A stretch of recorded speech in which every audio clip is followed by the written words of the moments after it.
Okay, here's your parabola part 4, and I picked this one because you have fractions, and so if you hate fractions, just get out a calculator that can add and subtract fractions and deal with it, okay? Everything's still done the exact same way. Make sure your vertex, do your x first. So my x is going to be -2 because it's what makes it 0, and 7/4. Leave it as a fraction, okay? So already you can see we're dealing, with lovely fractions. You know this parabola opens up because it's the x value that's squared, and this is positive. So I'm going to go down here, and I'm going to go ahead and kind of try to sketch this on my graph. So let's go -2, 7/4 is what, about 1 3/4. So about right in here is my vertex. All right. Now my focal diameter is the number that sits right in here. Here's another reason I did it. So what number do you see? You see a 1. This is going to be a very skinny parabola.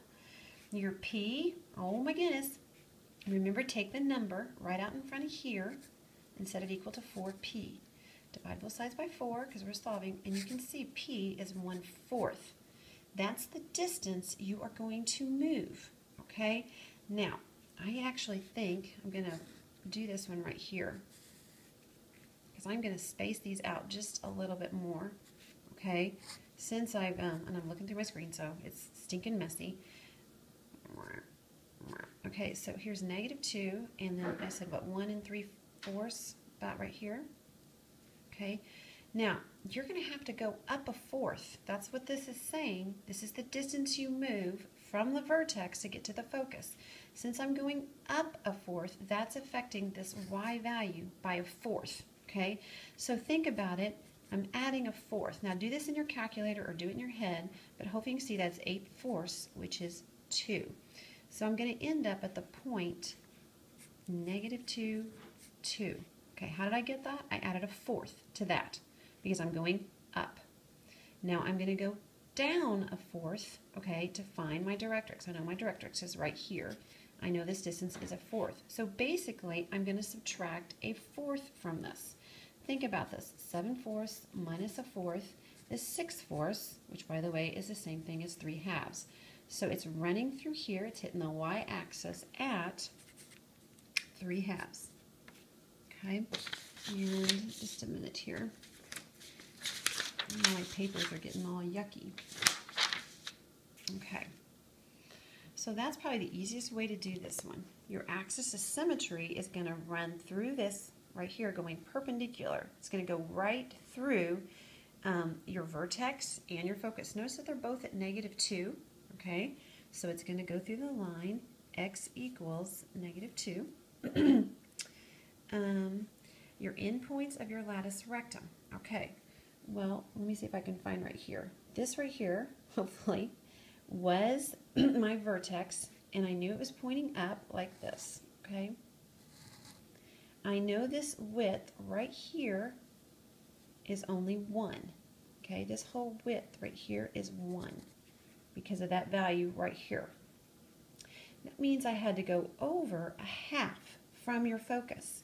Okay, I had to go over 1/2 this way, and I had to go over 1/2 this way because it adds up to 1. So to me, the easiest thing to do is go to your focus, because it's going through your focus, and add 1/2 to this one time. Use your calculator if you don't like that, but hopefully you can see that's -3/2. So one time, my endpoints are going to be -3/2, 2, taking it from my focus, okay?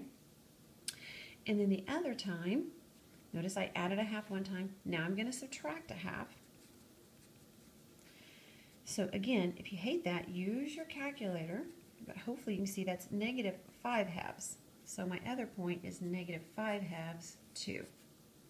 So that should give you everything to know. Okay, so if you don't see this, think about it, watch it several times, but remember, always, here, this goes through your focus. So take your focus, figure out how far you're moving, okay, and then add or subtract that value from whichever point. If you're moving left or right, add it to your x. If you're moving up and down, add it to the y. Okay, notice the y values didn't change here, okay, because we were moving left and right. So hopefully that helps just a little bit. Okay, let's try something different here. On these, they're wanting you to put these in standard form, and you definitely want to be able to do this. So I know this is a parabola because only the x is squared and not the y. So what you're going to want to do is get anything that has x's on one side, get everything else on the other, and make sure when you throw it to the other side, you change your signs. Now we're going to complete the square, so you're looking for this magic number that you're going to add. So you still do it the same way. You half it, you square it. If you half this, you're going to get a -2. If you square it, you're going to get 4. So I'm going to add 4 to both sides. The whole reason I do this is so I can write this as something squared. Let me go ahead and do that. This is going to be what? X minus 2. Remember how you find this? It's just half of this. And there it is. Half of -4 is -2. If you would multiply this all out, you've got that. Okay, so you've about got this in standard form, except I need to factor this out. And this would be an 8. Pull your 8 out. Whatever's in front of the y, pull it out. And that's going to give me this. Okay, that way I can tell my vertex is the point 2, -3. Okay, I don't know what else they ask you, but hopefully you can go from there and find out the rest. Right here, we're just kind of practicing putting it in. Here's your focal diameter. I can see P would be 2. Remember, always set this equal to 4P, so P is equal to 2. All right, all that kind. All right, let's try, actually, I'm going to do 56 first. Again, this is squared, so get your x's together on one side. Anything that doesn't have an x, get it to the other side. Make sure you change the signs when you move it to the other side. So whatever is squared, and it's the x that's squared, that's what I want to get here.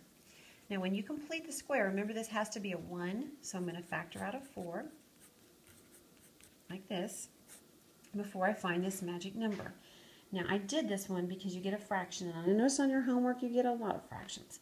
But remember the rule is you half this, okay, and then you square it, and that would give you 81/4. So you're going to have to add 81/4 to both sides. Whoops, you know what I just did almost, and I caught myself? I didn't really add 81/4. Notice if I multiply this in, your 4's would cancel, so I really added 81, which is so much better. Okay, so here's what I've got so far. I'm doing this so I can write this as something squared. Remember what you do here? Do you remember what you got when you took half this? 9/2. So that's what's going to go right there. Here we get -40y plus 80.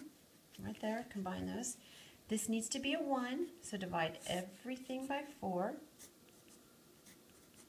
Okay, so we end up with x plus 9/2 squared equals -10y plus 20. And you think, oh, I'm done. But remember, right in front of the y, there's supposed to be a 1. So take time to factor out whatever's in front.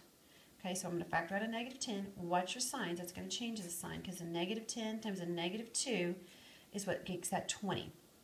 All right, so here you go. This is now in standard form. What is your vertex? Your vertex would be -9/2. Okay, because that's what makes the 0, 2. All right, and that's all that I would really ask for you to find when you have to complete the square like that. Okay, all right, let's do one more of this. Yes, this one has fractions as well. Notice here it's the y that's squared, so I'm going to get all of this on one side, move this to the other side. And by the way, I'm going to go ahead and do 2 steps at once. I know this has to be a 1, so I'm going to go ahead and factor this out. Here's the problem. When you pull out a 16, that does not go in there evenly, so we're going to have to reduce that. Notice, let's see here, 8 will go into both of those, right? That would be what, 7/2? I'm trying to think here. 7/2 y. And I'm going to move this to the other side. And let me see something. I'm looking for my papers that I've already looked at to make sure yeah, that's good. All right, sorry, got distracted.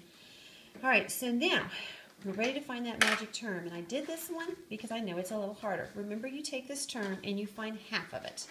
If you find half of this, you get 7/4. So you find half of it, and then you square it. Notice if you square it, you get 49/16.